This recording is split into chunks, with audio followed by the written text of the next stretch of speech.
네, 안녕하세요. 안녕하세요. 잘 오셨습니다. 어, 오늘 이 목사님의 기도를 듣고 부담이 매우 커졌습니다. 하나님의 음성을 듣게 해달라는. 어, 네, 아무튼 준비한 만큼 아주 착실히 잘 전할 예정이니까요. 예, 잘 따라오시면 그 가운데 하나님의 어떤 작은 미세한 음성이라도 들을 수 있지 않을까 싶습니다. 네, 지난 시간에 다루었던 이야기를 복습할까 합니다. 지난 시간에 참 많은 이야기를 다루었던 것 같은데요. 본론에 들어가기 앞서 어떤 이야기들을 나누었냐면 처음에는 이 여호수아서라는 책 무척 중요한 책이다라고 운을 띄었었습니다. 왜 그러냐면 이 신명기부터 이어왔던 그 신명기 역사의 한 부분을 담당하고 있기 때문에 그렇다 말씀드렸습니다. 그러니까 신명기라는 책 그 역사를 주 교재로 삼고 여호수아서는 부교재로 쓰여진 책이다라는 이야기도 다루었었고요. 또 다른 하나는 모세 오경이 아니라 모세 육경이다라는 말도 드렸었습니다. 왜 그러냐면 창세기에 아브라함이 시작했던 그 가나안 여정이 마침내 여호수아서에 와서야 이제 그, 그 달성이 되었기 때문에 이 창세기에서부터 시작된 서사가 여호수아서에서 끝났기 때문에 모세 육경이다. 그래서 이 책은 참 중요하다라는 이야기도 드렸었습니다. 이런 이야기를 쭉 다루다가 제가 이 여호수아서의 제목 하나를 달았었는데요. 이 여호수아서의 제목을 위로와 불편을 주는 책이라고 말씀드렸었습니다. 왜 위로를 주는 책이었냐? 모세의 뒤를 이어서 새로운 지도자가 잘 성취되었고 끝끝내 하나님께서 약속하신 그 약속의 땅을 주셨기 때문에 이 책은 우리에게 위로를 건네는 책이다. 이렇게 말씀을 드렸었고요. 또 왜 이 책은 불편한가 말씀을 드렸었는데 진멸 혹은 전멸을 말씀하시는 그 하나님 때문에 우리는 불편함을 겪었습니다. 이런 이야기를 쭉 하다가 우리의 인식을 좀 확장시킬 필요가 있다 말씀드렸었습니다. 고대인과 현대인들의 인식의 차이가 필요하다 말씀드렸는데 고대인들에게 있어서 중요한 현대인들부터 다루자면 현대인에게 있어서 중요한 사실은 그야말로 무슨 일이 일어났냐 팩트 이 사실 여부가 무척 중요하다고 본다면 고대인들은 그렇지 않았다라는 것입니다. 고대인들에게 있어서 중요한 것은 어떤 사건이 일어나고 나서 이 사건이 주는 의미는 무엇이냐 혹은 이 안에 담긴 진실은 무엇이냐라는 것이 더 중요하다고 했습니다. 그렇기 때문에 구약, 여호수아 이러한 책들은 사실 전달에 목적을 두고 있지 않다라는 말씀을 또한 드렸었습니다. 그래서 이 여호수아서를 관통하고 있는 신학적인 관점을 우리가 알고 가야 된다라는 점인데 그 관점은 바로 가나안이라고 하는 땅은 하나님이 주신 선물이다라는 관점입니다. 이 가나안 족속들의 입장에서 보면은 매우 불편한 이야기일 수 있으나 지금 우리에게 중요한 것은 사실보다는 그 안에 담긴 의미가 중요합니다. 어, 그래서 우리가 이러한 신학적 관점을 이제 갖고 가면서도 또한 잊지 말아야 될 점은 이 여호수아서 안에 하나님에 관한 역사가 이상화된 것이 분명히 존재한다라는 점입니다. 이것도 우리가 꼭 안고 가야 되는 사실이고요. 이 정도 이야기를 다루다가 이제 본론으로 들어갔습니다. 본론 1장과 2장까지 다루고 마쳤는데요. 1장에서는 뭐 우리 여호수아와 예수님의 이름이 동일한 이름이다라는 것도 다루었습니다. 원래 여호수아의 본명은 호세아였고 호세아 여호수아 예수는 주님은 구원이시다. 주님은 구원하시는 분이시다라는 의미를 갖고 있다라는 점에서 모두 동일한 이름이다 말씀을 드렸었고요. 2장에 넘어와서는 라합에 관한 이야기를 좀 다루었었습니다. 라합이 어떻게 그 두 정탐꾼을 맞이할 수 있었나라는 이야기를 좀 다루었었는데 그것은 라합이 가지고 있던 아픔, 그녀가 갖고 있던 직업적인 특성상 획득할 수 있는 시선이 있었다라는 것. 그것은 곧 죽음과 맞닿은 시선이었는데 그러한 시선을 획득한 사람들은 삶의 본질을 꿰뚫는 무언가를 볼 수 있었을 것이다라고 우리는 상상해 보았습니다. 그러한 시각이 그 두 정탐꾼이 하나님이 보내신 사람들임을 알아볼 수 있게 했을 것이다라는 이야기까지 다루었었습니다. 이렇게 요약하고 나니까 굉장히 재밌는 이야기를 많이 다룬 것 같네요. 이번 시간도 기대하셔도 좋을 것 같습니다. 이번부터는 이제 3장 이야기를 다룰 예정입니다. 이제 3 장과 4 장을 묶어서 이야기를 나눌까 하는데요. 먼저 이 3-4 장에는 어떤 이야기가 담겨 있느냐, 내용을 먼저 살펴보려고 합니다. 이제 드디어 요단강을 건널 준비를 합니다. 그리고 실제로 건너게 되지요. 하나님께서는 언약궤를 맨 이 제사장들을 가장 앞세우게 하였고, 그들이 그 요단강에 발을 내디디자 강이 갈라질 거라 말씀하셨습니다. 그리고 실제로 그러한 일이 성경 가운데 일어났고, 이스라엘 백성들은 덕분에 마른 땅을 밟고 요단강을 건널 수 있게 됩니다. 그리고 나서 이 강을 건넌 후 여호수아가 가장 먼저 했던 첫 번째 행동은 12 지파들에게 돌 하나씩을 가져오라 명하였고, 그 돌들을 그곳에 세워 기념비로 삼습니다. 이렇게 기념비를 세운 이유는 나중에 시간이 흘러서 후대 백성들이 하나님이 하셨던 그 일을 잊지 않기 위함이라고 볼 수 있습니다. 이게 3 장과 4 장의 간단한 요약이고요. 이 3, 4 장에서는 우리가 또 무엇을 또 짚고 넘어가면 좋을까 준비해 봤습니다. 먼저 첫 번째입니다. 본문을 아직 읽지 않아서 지금 모르실 수 있는데, 이 요단강을 건넌 시기를 3일 후라고 성경은 기록하고 있습니다. 이 3일 후 이제 강을 건너게 되는데, 이 3 일이라고 하는 것은 3 장에도 등장하지만 여호수아 1 장에도 이미 등장한 바가 있습니다. 이 3이라고 하는 날짜는 사실 내용상으로 보면은 그리 특별한 숫자는 아닙니다. 그 가나안을 들어간 정탐꾼들이 그곳을 정탐하는 동안 이스라엘 백성들이 기다렸던 시간이라고 그냥 쉽게 생각하고 넘어갈 수도 있는 부분이긴 하지만, 성경에서 이 3이라고 하는 것, 혹은 3일이라고 하는 것은 더 깊은 의미를 가지고 있습니다. 어떤 의미를 갖고 있느냐? 3이라고 하는 시간은 내게 변화가 일어나는 시간을 상징합니다. 내면의 변화가 일어나는 시간을 뜻한다고 볼 수 있는데요. 성경에는 앞에 띄워 놓았습니다. 이런 3일이라는 시간을 보여주는 대목들이 상당히 많이 있습니다. 종종 말씀드리기도 하는 부분이긴 한데요. 제가 어떤 부분이 있었냐면, 가장 먼저 아브라함도 이 3일이라는 시간을 겪습니다. 모리아 산을 향해서 가는 그 3일간의 여정, 아들 이삭을 바치는 그 여정도 3일이라는 시간이 걸렸고요. 또 요셉이 형들을 간첩죄를 씌워서 감옥에 가두었던 그 시간도 3일이라는 시간이 소요됩니다. 그리고 출애굽할 당시 이스라엘 백성들이 어, 나오기 전에 이집트 땅이 3일 동안 또 어둠에 갇혀 있었다라는 대목도 등장합니다. 또 제물로 바쳤던 고기가 부패해지기 때문에 3일 내에 처리를 해야 된다라는 대목도 있었고요. 또 너무 잘 알고 계시는 예수께서 돌아가시고 나서 부활하시는 그 시간도 3일이라는 시간이 됩니다.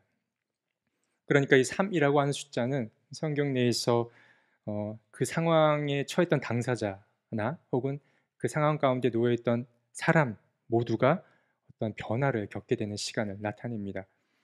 이런 맥락에서 보자면 이 이스라엘 백성들이 강을 건너기 앞서 3일이라는 시간을 보냈다는 것은 그동안 함께 하신 하나님에 대한 그 추억을 돌아보는 시간이었다고도 볼 수 있고, 또 그들만의 어떤 변화, 내면의 변화를 겪었던 시간으로도 우리는 생각해 볼 수 있는 겁니다. 단순히 정탐꾼들을 기다린 시간이 아니다라고 볼 수 있다라는 말씀입니다.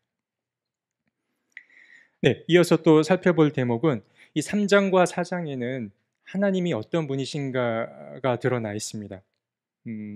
이 3장과 4장은 사실 시간의 흐름에 따라서 내용이 기록되어 있지 않습니다. 사건을 중심으로 기록되어 있는데, 이 사건들은 곧 하나님의 본성, 하나님은 어떤 분이신가를 드러내 보여줍니다. 첫 번째는 살아계신 하나님입니다. 이 부분은 말씀을 함께 읽어보면 좋겠는데요. 3장 10절의 말씀인데 함께 읽어보도록 하겠습니다. 자, 시작. 여호수아가 말을 계속하였다. 이제 이루어질 이 일을 보고 당신들은 살아계신 하나님이 당신들 가운데 계셔서 가나안 사람과 헷 사람과 히위 사람과 브리스 사람과 기르가스 사람과 아모리 사람과 여부수 사람을 당신들 앞에서 쫓아내신다는 것을 알게 될 것입니다. 살아계신 하나님이라는 표현은 성경의 버전에 따라 다른데 개역개정의 경우는 구약이 한 6차례 나오고 새번역의 경우는 한 10차례 정도 나옵니다. 이 살아계신 하나님이란 표현이 많이 나오진 않는데 그러나 결코 그냥 간과할 수 없는 대목이기도 합니다. 어쨌든 여기 3장과 4장에서도 이러한 대목이 드러나는데 이것은 이 여호수아서에서 하나님이 어떤 분이시고 그분의 정체성은 무엇인지를 드러내는 대목이라고 할 수 있습니다. 두 번째는 주님은 강하시다라는 대목인데 4장 24절의 말씀인데 함께 읽어보도록 하겠습니다. 앞에 있습니다. 함께 있습니다. 시작. 그렇게 하신 것은 땅의 모든 백성이 주님의 능력이 얼마나 강하신가를 알도록 하고 우리가 영원토록 주 우리의 하나님을 경외하도록 하려는 것입니다. 주님의 능력이라고 하는 것은 개역개정 성경을 보면 주님의 손으로 묘사됩니다. 그래서 우리에게는 주님의 손과 팔이라는 표현이 좀 더 익숙하지만 이 손이라고 하는 것은 곧 하나님의 능력을 가리킵니다. 이 또한 3, 4장에 드러난 하나님의 어떤 정체성이라고 할 수 있겠고요. 마지막 세 번째는 온 땅의 주인이신 주님을 드러냅니다. 두 개의 구절인데요. 함께 읽어보도록 하겠습니다. 자, 시작.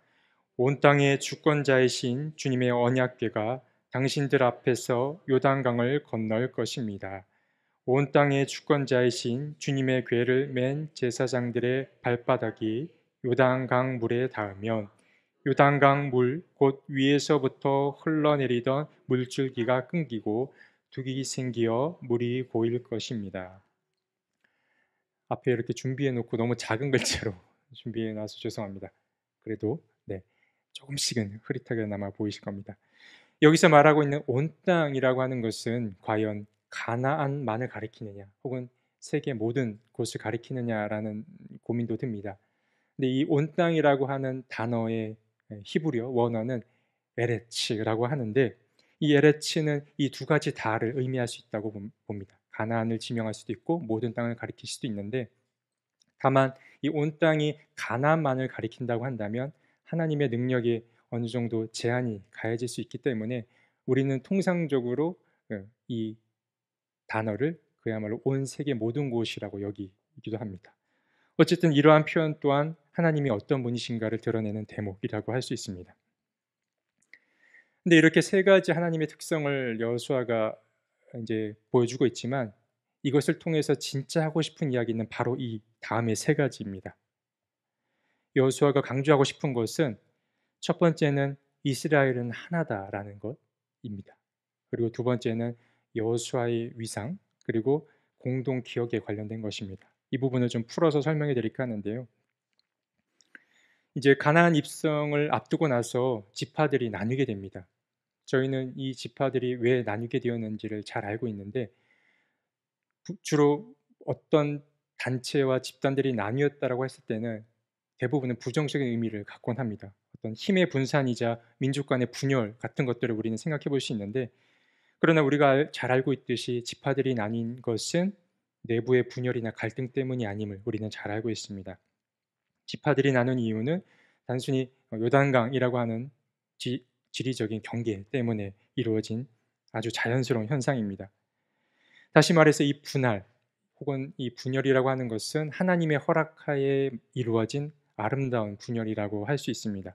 그래서 이 여호수아서 3, 4장에는 계속해서 하나의 이스라엘이라는 표현이 참 많이 등장합니다. 3장, 4장에 한 서너 군데가 계속 이러한 표현을 쓰는 곳 있는데 결국 말하고자 하는 것은 하나의 이스라엘이고요. 두 번째는 여호수아의 위상입니다. 여호수아서의 중요한 그 주제 중에 하나는 위대한 또 계승이란 것이었습니다. 여호수아서에 그래서 위상을 알리고 높이는 것이 매우 중요한데요. 그래서 3장 7절의 경우에는 하나님께서 내가 너를 위대한 지도자로 세웠다. 그리고 4장 14절에는 여호수아를 위대한 지도자로 세우셨으므로라는 말이 반복해서 드러납니다. 그래서 여호수아가 더 강조하고자 하는 것은 바로 그의 위상이고요. 마지막은 공동 기억입니다. 제사장들이 이제 강을 건너고 나서 가장 먼저 했던 행동들이 있습니다. 그것은 바로 그 돌을 가지고 기념비를 세운다라거나 혹은 그들이 강을 건너가면서 언약궤를 먼저 앞세웠던 이런 것들이 이제 등장하는데, 이 3, 4장에서 중요한 것은 어떤 예식과 제의가 중요하다라는 대목입니다. 어, 어떤 예식 혹은 제의를 우리가 이제 반복해서 드러내는 이유는 하나님의 구원 사건을 잊지 않기 위함입니다. 이런 맥락에서 보자면 사실 우리가 예배를 드린다라고 하는 것, 주의를 지킨다라고 하는 것은 우리가 하나님에 대한 그 기억을 잊지 않기 위한 노력 혹은 애씀이라고도 볼 수 있는 것입니다. 혹시 여러분들께서 아는 예배와 관련된 다양한 어휘들이 있으실 겁니다. 어떤 것들이 있으실까요? 어, 사실 영어를 가지고 주로 우리가 예배에 관해서 표현을 하긴 하는데, 경배를 나타내는 뜻으로 worship이라는 표현도 쓰기도 하고, 봉사의 개념으로 서비스라는 표현을 쓰기도 합니다. 이런 표현들이 가진 어떤 의미들이 있고요. 이와 동일하게 또 중요한, 어찌 보면 이것보다 더 중요하다고 할 수 있는 표현이 한 가지 있는데, 그 표현은 바로 리터지입니다. 이 리터지라고 하는 것은 하나님의 백성들이 공적으로 하나님께 드리는 예배를 나타내는 표현이라고 할 수 있습니다. 그래서 이 리터지가 갖는 가장 큰 의미는 어떤 정해진 형태를 반복함으로써 그것을 잊지 않기 위함이 이 안에 담겨 있습니다. 그래서 무언가를 우리가 끊임없이 하나의 행태를 반복해서 그것을 우리 몸과 기억 속에 새기는 것, 이것이 사실 예배가 가진 또 하나의 중요한 의미라고 할 수 있습니다. 그래서 이 여호수아서 3장과 4장은 이러한 기억들을 끝끝내 놓지 않으려는 그런 이스라엘 백성들의 노력이 이 안에 담겨 있다라고도 볼 수 있습니다. 네, 이제 넘어가서 5장과 6장입니다. 이제 5장과 6장은 이스라엘 백성들이 가나안에 들어와서 이제 겪게 되는 중요한 사건들을 보여줍니다. 잠시 5장과 6장의 내용을 말씀드리면요. 이제 요단강을 건너고 나서 이스라엘 백성들이 했던 가장 첫 번째 행동은 할례를 받는 것이었습니다. 할례를 받는 것은 하나님과의 언약을 상기하기 위함인데요. 그리고 나서 이스라엘 백성은 길갈에서 첫 유월절을 지키게 됩니다. 그리고 유월절 다음 날 아주 흥미롭게도 가나안 땅의 첫 소산을 그들이 먹기 시작합니다. 이제 그들이 노동을 하여서 음식을 먹기 시작합니다. 그리고 나서 여호수아는 여리고 근처에서 하나님의 군대 대장을 만나게 되었고, 그곳은 거룩한 땅이니 신을 벗으라라는 이야기, 모세의 이야기와 비슷한 경우를 겪게 됩니다. 그리고 하나님께서는 이어서 여호수아에게 여리고성을 함락하는 방법을 알려주십니다. 6일 동안 하루에 한 번씩 여리고성을 돌고 마지막 7일째 될 때에는 7바퀴를 돌고 함성을 지르라 라고 알려줍니다. 그리고 실제로 그러한 행동을 따라 하였고 결과적으로 여리고 성벽이 무너지게 됩니다. 그리고 이스라엘이 이렇게 여리고성을 점령하고 나서 한 가정이 구원받게 되는데, 그 가정은 바로 라합의 가정이었습니다. 이게 5장과 6장의 내용을 요약한 부분이고요. 이 5장과 6장에서 또 우리가 다루고 넘어가면 좋을 이야기가 무엇이 있나 한번 보겠습니다. 첫 번째입니다. 요단강을 건너고 나서 왜 이스라엘 백성들은 할례부터 행했나라는 점입니다. 두 가지로 요약이 가능하다고 여겨지는데요. 첫 번째는 새로운 세대가 이제 출현하게 된 겁니다. 우리가 이스라엘이 요단강을 건넌 것을 연극으로 치면은 이제 한 단락이 끝이 난 겁니다. 그리고 이 단락은 할례를 베풀어라라는 말로 이렇게 확실해집니다. 내용을 다시 한번 상기시켜 드리면, 여호수아는 요단강을 건너자마자 특히 남자들에게 할례를 행하라고 말합니다. 근데 재미있는 사실은 이미 출애굽한 남성들, 백성들은 할례를 받은 상태입니다. 그럼 왜 할례를 또 받아야 하냐? 그 긴 시간 동안 광야에서 태어났던 다음 세대 사람들이 아직은 할례를 받지 않았던 것입니다. 이러한 이제 상상을 통해서 이제 공동체가 새로운 시대, 새로운 세대를 맞이했다라는 걸 우리는 상상해 볼 수 있습니다. 1세대 이스라엘 백성들이 이제 무대에서 퇴장을 하고 이제 2세대 이스라엘 백성들이 무대 위로 오르게 된 것입니다. 이 할례가 의미하는 바의 첫 번째는 이제 이러한 새로운 세대의 출현이었고요. 두 번째는 소속입니다. 너희의 소속이 어디인지를 잊지 말라라는 점인데요. 이 할례는 아주 먼 역사로 거슬러 갑니다. 이 창세기의 말씀까지 거슬러 올라가는데 아브라함의 후손들이 하나님 앞에 모일 때에 가장 먼저 했던 행동이 바로 이런 할례를 행하는 것이었습니다. 창세기 17장에 드러나고요. 이어서 모세 또한 마찬가지입니다. 모세도 첫 유월절을 지키기 전에 할례를 행하라라고 명령하였습니다. 그리고 오늘 본문에 이르러서 여호수아도 이제 가나안에서 유월절 행사를 행할 예정인데 그 전에 할례를 행하라라고 이야기를 합니다. 이 말은 여호수아가 곧 이스라엘의 전통을 매우 중요하게 여겼다라는 점을 보여줌과 동시에 또 다른 한편으로는 너희의 소속이 어디인지 그 소속을 잊지 말라라는 말이기도 합니다. 그렇죠. 몸의 책임으로 우리의 소속을 기억한다라는 것, 이스라엘이 가지고 있는 아주 특별한 점이라고 할 수 있습니다. 이 5, 6장에서 또 다루면 좋을 이야기는 말씀드린 대로 이제 가나안 땅에 들어와서 이제 땅에서 소출을 먹기 시작하였는데 그때 신기하게도 만나가 그치게 되었다라고 성경은 말하고 있습니다. 그러니까 이 사건을 두고 우리는 하나님께서 그동안 이렇게 떠먹여 주던 삶에서 이제는 노동을 하라는 삶으로 변화시킨 것을 우리는 상상해 볼 수 있습니다. 근데 이러한 점을 두고서 그동안 은총의 삶을 살았던 우리 이스라엘 백성들이 이제는 고생의 삶으로 변화됐다라고 생각할 필요는 없습니다. 왜 그러냐면 사람이 이제 성장하면서 겪게 되는 어떤 기쁨들이 있기 때문에 그러합니다. 그래서 단순히 그들이 거저 주던 음식을 먹지 못했다고 해서 그저 슬퍼할 필요는 없는 것입니다. 그래서 사람의 성장 단계로 보자면은 이 이스라엘 공동체는 이렇게 보호가 중심이 되었던 유아기적인 삶에서 이제는 책임과 자율이 중요시되는 성인으로의 삶으로 변화된 지점이 바로 이 지점이라고 할 수 있습니다. 그리고 하나님께서 또 이들을 성인으로 대했다라는 것은 하나님이 또 이제부터 이스라엘 백성들을 믿기 시작했다라는 말로도 여길 수 있는 대목입니다. 이 부분은 사실 신약에 넘어와서 히브리서의 말씀을 우리가 좀 떠올리게 만드는데요. 히브리서 5장 13에서 14절의 말씀을 한번 읽어보면 좋겠습니다. 함께 읽습니다. 젖을 먹고서 사는 이는 아직 어린아이이므로 올바른 가르침에 익숙하지 못합니다. 그러나 단단한 음식물은 장성한 사람들의 것입니다. 그들은 경험으로 선과 악을 분별하는 세련된 지각을 가지고 있는 사람들입니다. 이러한 맥락에서 보자면 이스라엘 백성들이 이제는 어린아이, 만나를 먹었던 어린아이의 모습에서 장성한 사람들, 직접 노동하여 땀을 흘리는 사람들로 변화되는 지점을 5장 우리는 이 대목을 통해서 확인할 수 있는 것입니다. 이러한 부분이 우리의 인생과도 좀 맞닿아 있다고 볼 수 있습니다. 네, 넘어가서 이제 여호수아 7장과 8장의 말씀입니다. 이제 7장과 사실 12장까지는 커다랗게 보자면 두 번째 챕터가 시작되는 장이라고 할 수 있습니다.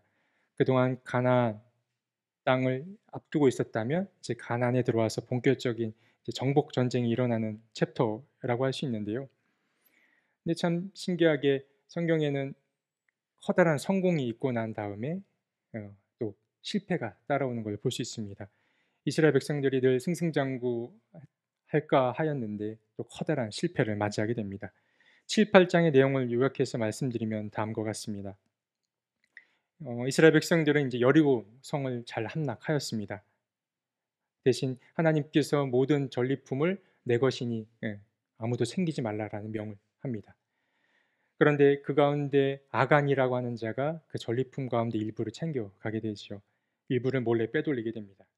그로 인해서 이스라엘이 앞둔 다음 전투, 아이성과의 전투에서 이스라엘 백성들이 크게 패배를 하게 됩니다. 사람들은 근심에 쌓였습니다. 왜 이러한 패배를 하게 됐을까? 알고 보니 이 패배의 원인이 아간에게 있었던 것입니다. 결국 이 아간과 그의 가족들은 음, 모두 처형되게 되었고요. 그들이 죽고 난 이후에 이스라엘 백성들은 아이성을 다시 점령할 수 있게 됩니다. 이게 7장과 8장의 내용의 요약이라고 할 수 있습니다. 그럼 이 7, 8장에는 또 어떤 이야기를 짚고 넘어가면 좋으냐? 먼저 이 라합이 다시 등장했습니다. 아간과 라합을 한번 비교해서 볼 수 있습니다. 제가 또 종종 드리는 말씀이지만 신약 성경에서 악인으로 찍혀서 늘 고통받는 사람들이 있습니다. 저는 대표적으로 3인을 뽑곤 하는데 가장 먼저는 예수를 팔아넘겼던 유다가 늘 미움을 받고 있습니다. 그리고 이어서 예수를 부인했던 베드로가 자주 미움을 받는 대상이고요. 마지막은 의심이 많았던 도마, 이 세 사람이 신약 성경에서 참 미움을 받는 인물이라고 할 수 있습니다. 근데 구약에도 한번 잘못 찍혀서 계속 미움을 받는 사람들이 여러 등장하는데 그 가운데 대표적인 인물이 바로 이 아간이라고 할 수 있습니다. 이 아간은 여호수아서 내에서 라합과 비교를 해볼 수 있습니다. 이 라합이라고 하는 여인은 정탐꾼들을 잘 숨겨주었습니다. 그래서 이스라엘을 통해서 진멸을 당할 때에 그녀뿐만 아니라 그녀의 가족 또한 구원을 받게 됩니다. 그런데 아간은 정확히 반대의 경우를 보여줍니다. 아간은 하나님이 챙기지 말라고 했던 전리품을 챙김으로 이스라엘에게 패배를 안겨주었고, 그리고 자기 자신뿐만 아니라 그의 가족들까지도 모두 처형을 당하게 됩니다. 그러니까 라합과 이 아간은 아주 대조적으로 성경 구약 내에서 보여준다라고 할 수 있는데 이게 기본적인 성경에서 그가 받는 대우라고 할 수 있습니다. 근데 이 두 번째 이야기는 조금 집중해서 들으실 필요가 있을 것 같습니다. 이 아간의 죄가 과연 개인의 죄에 해당되는가라는 대목입니다. 말씀드린 대로 여호수아 7장의 엔딩은 아간과 그의 가족 그리고 그가 가진 재산 모두가 진멸되고 나서야 이렇게 엔딩이 마무리가 됩니다.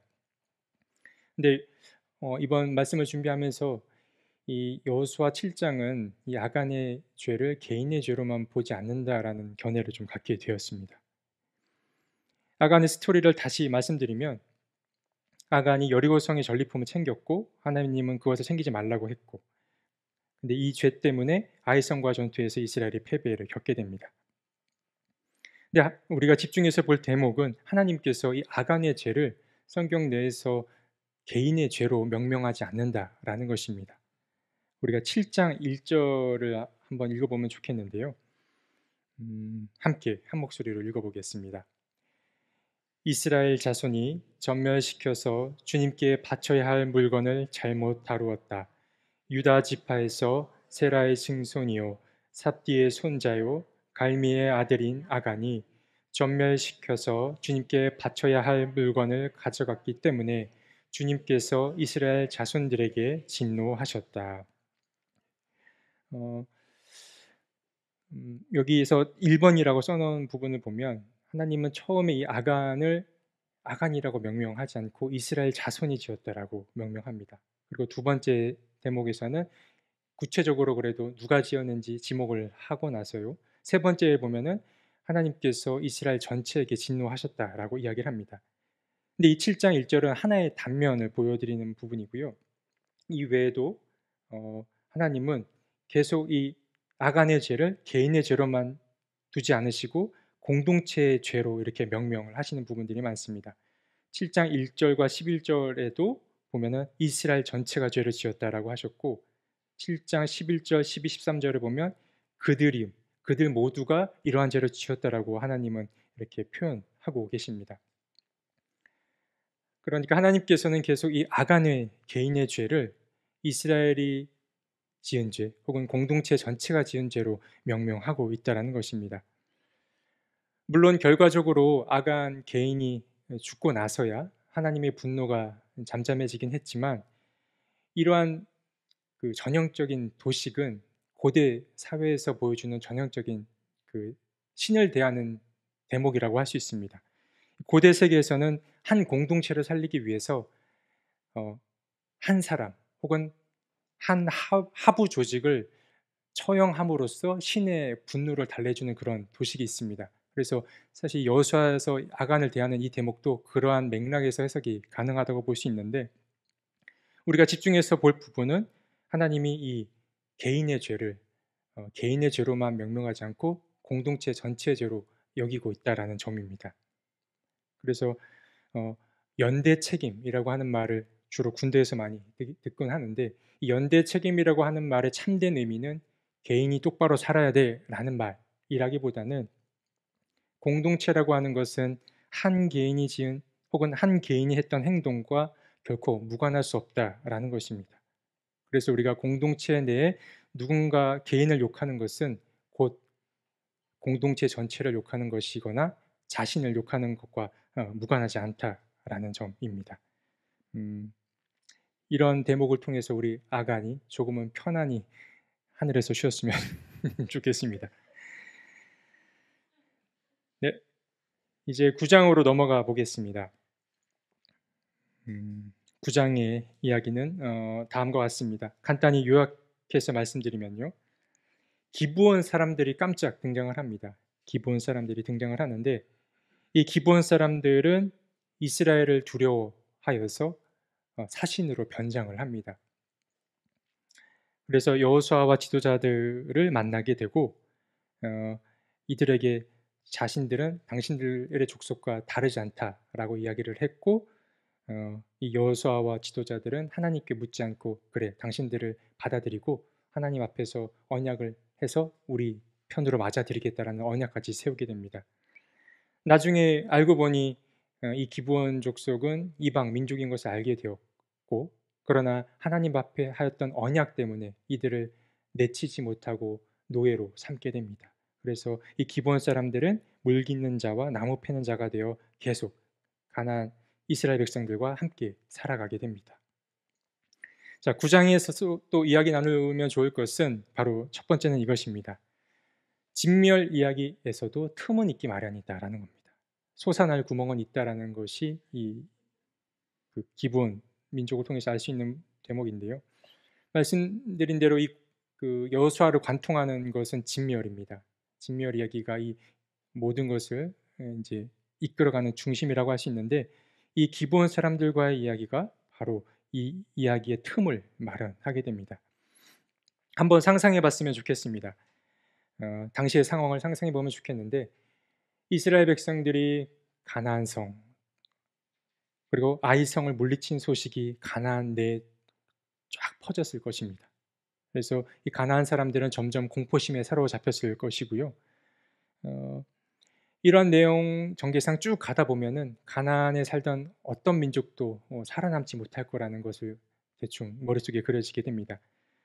그런데 이 가나안 입장에서 보자면 죽음을 마냥 기다리고 있을 수만은 없는 것입니다. 그렇다면 어떻게 해야 하나라는 것이 이 9장의 핵심 질문이라고 할 수 있습니다. 이 기브온 민족이라고 하는 민족은 가나안에 살고 있던 여러 민족들 가운데 한 민족이었습니다. 이 기브온 민족은 자신들의 처지를 개선하기 위해서 어떤 대책이 필요했을 것입니다.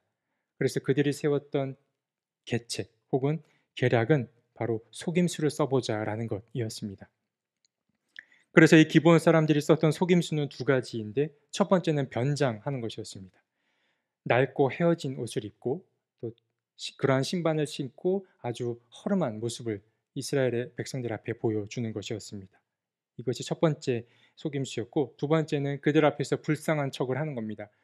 우리는 먼 길을 걸어서 당신들에게 도달했고 우리의 뿌리는 당신들과 크게 다르지 않다라고 동정에 호소를 합니다.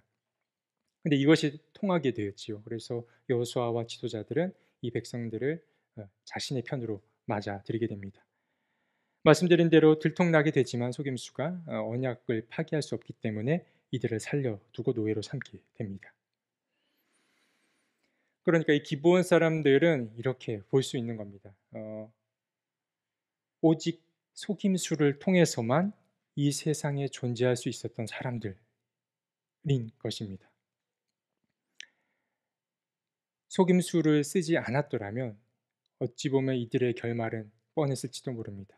당연한 죽음으로 귀결됐을지도 모르는데 어, 그들이 어떻게든 살고자 하는 애씀을 이렇게 속임수를 통해서 보여주게 되었고 이것이 이스라엘 백성들을 잘 현혹시켰고 어, 살아남게 된 것입니다. 물론 이 대목을 보고 여호수아를 탓하는 해석이 훨씬 많습니다. 그들이 왜 하나님께 직접 기도하여 묻지 않고 자신들 스스로 판단하였느냐라고도 볼 수 있지만 이러한 해석도 충분히 가능한 해석이라고 볼 수 있지만 저는 이 기브온 사람들의 입장에서 이 대목을 한번 읽어본 것입니다. 이러한 기브온 사람들의 입장을 우리가 이해한다면 그들에게 동정심이 생길 수밖에 없고 또 이 동정심이 생긴다면 이들을 함부로 정죄할 수 없게 되는 것입니다. 근데 성경을 보면은 이런 기브온 사람들만 이런 속임수를 썼던 것이 아니라 또 몇몇 인물들도 이러한 속임수를 통해서 자신들의 처지를 개선했던 인물들이 있습니다. 먼저 야곱도 그러할 수 있습니다. 야곱은 팥죽으로 장자권을 사게 되죠. 그럼으로써 더 큰 혜택을 받고자 아버지로부터 했었고 두 번째는 또 형으로 변장을 하여서 아버지로부터 축복을 받게 됩니다. 그가 자신의 처지를 개선하기 위해서 그 형과 아버지 앞에 속임수를 썼던 대목을 잘 알고 계실 겁니다. 그리고 다말이라고 하는 여인도 있습니다. 이 다말이라고 하는 여인에게는 남편이 없었기 때문에 자손을 이어갈 수 없었습니다. 그렇기 때문에 시아버지였던 유다에게 접근하여서 자신의 권리를 되찾기도 했습니다. 그러니까 이 기본 사람들뿐만 아니라 성경의 다른 인물들 속에서도 이러한 속임수들을 발견할 수 있는데 이러한 대목을 보는 것도 참 흥미로운 지점이라고 할 수 있습니다. 네, 숨 한번 쉬고 10장으로 넘어가 보도록 하겠습니다. 제 말이 조금 빠르지요? 네, 천천히 해야지라고 했는데 말이 좀 빨랐던 것 같습니다. 10장의 이야기를 살펴보도록 하겠습니다. 우리가 이제 10장 이야기를 살펴보기에 앞서 앞에 있는 이 도표 혹은 도식을 한번 살펴볼 필요가 있는데요. 이제 가나안을 이러한 식으로 이스라엘이 정복했습니다. 쉽게 말씀드리면 이스라엘 백성들은 가나안 땅의 중앙부를 먼저 때립니다. 가운데를 먼저 치게 되고요. 그리고 나서 남쪽을 치게 됩니다. 남쪽을 치게 되고 마지막으로 북쪽을 치게 됩니다. 가운데 남쪽 북쪽을 쳤던 게 이 가나안을 점령하던 그 이스라엘 백성들의 루트라고 할 수 있습니다. 앞으로 차차 다루게 될 대목인데요. 이 6장과 8장은 이미 다룬 것이고 이제 10장 이야기를 살펴보려고 합니다. 이 10장과 11장은 이스라엘이 먼저 그들을 쳐들어가진 않았습니다. 기본 사람들과 같은 맥락에서도 해석이 가능한데 이스라엘 백성들의 그 기세가 무서웠기 때문에 그곳에 살고 있던 다양한 민족들이 불안감을 느끼기 시작한 겁니다. 특히 예루살렘 왕이었던 아도니 세덱이라는 인물이 가장 먼저 등장을 하는데 이 예루살렘 왕은 4명의 왕들과 연합을 하여서 이제 이스라엘과 한편이 되어버린 기브온을 침략할 계획을 세웁니다. 근데 이 5 왕이 기브온을 치려고 하는 이 소식을 이스라엘이 알게 되었고요. 이스라엘은 주제 가만히 있지 않고 바로 이들을 돕기 위해서 진격을 합니다. 기브온을 돕기 위해서 출전을 하는데요. 근데 재미있는 부분은 여기에 하나님께서 한 행동이 무척 흥미롭습니다. 어떤 행동들이 나오냐면 하늘에서 큰 우박을 하나님이 내려주시기도 하고 또 달과 태양이 멈추는 기적까지 일어나게 됩니다. 그래서 이 이스라엘과 기브온 연합은 이 5 왕의 연합군들을 아주 손쉽게 물리치는 이야기가 여기에 등장합니다. 결국 이 5 왕들은 패배하여 도망하였고 이 왕들이 숨어있던 막게다 굴을 여호수아가 가서 이 모든 왕들을 다 처형한 후에 남쪽 지역 여러 성들을 다 정복할 수 있게 됩니다. 이것이 10장의 이야기라고 할 수 있겠는데요. 말씀드린 대로 10장에서는 아주 그동안 1에서 9장에 드러나지 않은 흥미로운 이야기가 등장합니다. 그것은 우박 그리고 태양과 달이 기적적인 행동을 한 것이었는데요. 그럼 이러한 이적들은 무엇을 나타내는 것이냐라고 한번 살펴볼 필요가 있습니다. 여호수아서 10장이 가진 다른 본문과의 가장 큰 차이점은 말씀드린 대로 하나님의 초자연적인 개입에 있습니다. 하나님이 적들에게 큰 우박을 퍼부으셨고 또 여호수아 요청에 의해서 태양과 달이 운행을 멈추었다라는 겁니다. 먼저 이 우박 이야기를 살펴보고자 하는데요. 이 우박 이야기를 두고 사람들은 여러 이야기를 하게 됩니다. 정말 우박이 떨어진 것이냐? 첫 번째 의견은 아니다. 이것은 하나의 은유다. 하나의 비유다라고 말하는 사람들이 있습니다. 하늘에서 우박이 떨어진 것은 아주 폭풍 같고 격렬했던 전투를 나타내기 위한 하나의 은유 혹은 상징이다라고 말하는 사람들이 있습니다. 충분히 그렇게 볼 수도 있는 점이고요. 두 번째 견해는 아니다. 이것은 실제로 일어난 일이다라는 견해입니다. 실제 이 전투가 있었던 장소에 그 커다란 우박이 떨어진 걸 밝혀낸 사람들이 있다고 합니다. 그 크리켓공, 그러니까 야구공보다 조금 작은 사이즈의 우박이 실제로 그곳에 떨어졌다라는 설이 있습니다. 그래서 이것은 실제로 일어난 일이다라는 점도 있습니다. 근데 이 우박 이야기에서 아주 더 흥미로운 점이 있는데 그것은 무엇이냐면 이스라엘 백성들이 칼로 죽인 것보다 우박에 맞아 죽인 것이 더 많다라는 것이었고요. 두 번째 얘기가 더 흥미로운데 이 우박이 하늘에서 떨어졌는데 신기하게도 이스라엘 백성들은 한 명도 죽지 않았다라는 것입니다. 저희가 영화를 볼 때도 꼭 총을 쏘거나 칼을 던지면 아군은 살고 적군은 꼭 죽는 일들이 일어나는데 마치 이 우박 이야기에서도 그러한 것들을 우리가 지금 볼 수 있는 것입니다. 이게 좀 흥미로운 부분이라고 할 수 있고요. 두 번째는 태양과 달 이야기입니다. 이 전투 가운데 여호수아가 직접 하나님께 기도를 드립니다. 10장 12절의 말씀인데요. 함께 읽어보도록 하겠습니다. 자, 시작. 주님께서 아모리 사람들을 이스라엘 자손에게 넘겨주신 날에 여호수아가 주님께 아뢰었다. 이스라엘 백성이 보는 앞에서 그가 외쳤다. 태양아 기브온 위에 머물러라. 달아 아알론 골짜기에 머물러라. 그러자 실제로 태양이 멈췄고 달이 운행을 멈추었다라고 성경은 기록하고 있습니다. 이어서 14절은 제가 읽을까 하는데요. 14절을 보면은 주님께서 여호수아의 말을 직접 듣고 이러한 일을 행했다라는 대목이 있습니다. 주님께서 사람의 목소리를 이날처럼 이렇게 들어주신 일은 전에도 없었고 뒤에도 없었다. 주님께서 이처럼 이스라엘을 편들어 싸우셨다라는 대목입니다. 하나님께서 여호수아의 말을 직접 들었다라는 이 대목도 등장하는데요. 그래서 사람들은 또 이 태양과 달이 멈췄던 이 이야기를 두고 또 여러 가지 생각을 하게 됩니다. 먼저 이 태양과 달이 실제로 멈추지 않았다라는 견해를 가진 사람들도 있습니다. 이것은 또한 하나의 은유라고 할 수 있는데 이것은 무엇을 나타내기 위함이냐면 이스라엘 백성들이 승리를 하기 위한 시간을 충분히 확보했다라는 것을 상징한다라는 이렇게 보는 견해도 있습니다. 실제로 멈춘 것이 아니다라는 견해도 있고요. 그리고 또 이 태양이 멈춘 사건은 이 성경에만 등장하는 내용은 아닙니다.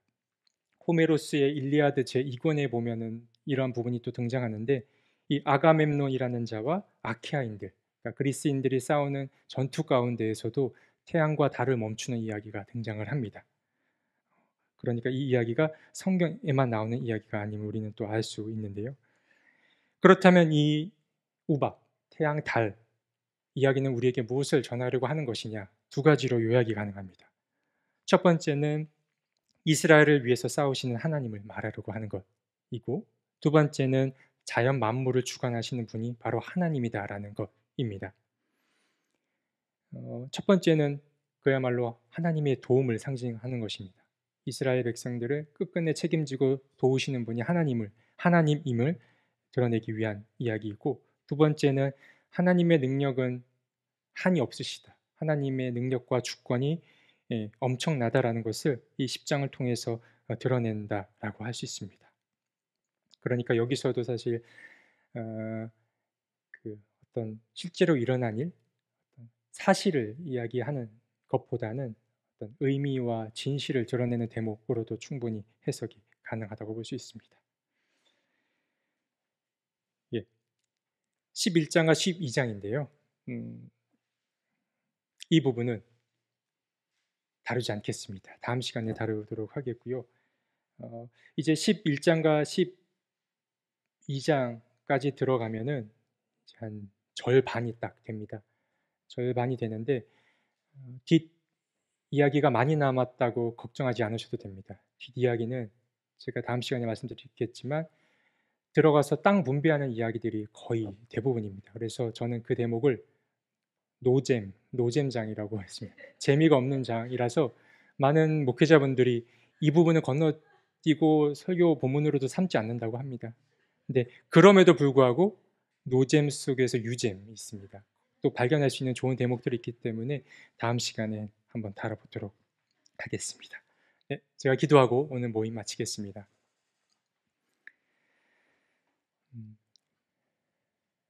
자비하신 하나님, 우리가 지난 시간부터 여호수아라는 여행을 떠나고 있습니다. 이 여호수아라는 여행을 통하여서 우리가 알고 있던 하나님을 더 견고히 또 믿게 하여 주시고, 또 반대로 우리가 알고 있던 하나님의 틀을 또한 깨트려서 새롭게 초대하시는 그 하나님에 대한 인식을 또한 발견할 수 있게 도와주옵소서. 예수님의 이름으로 기도드립니다.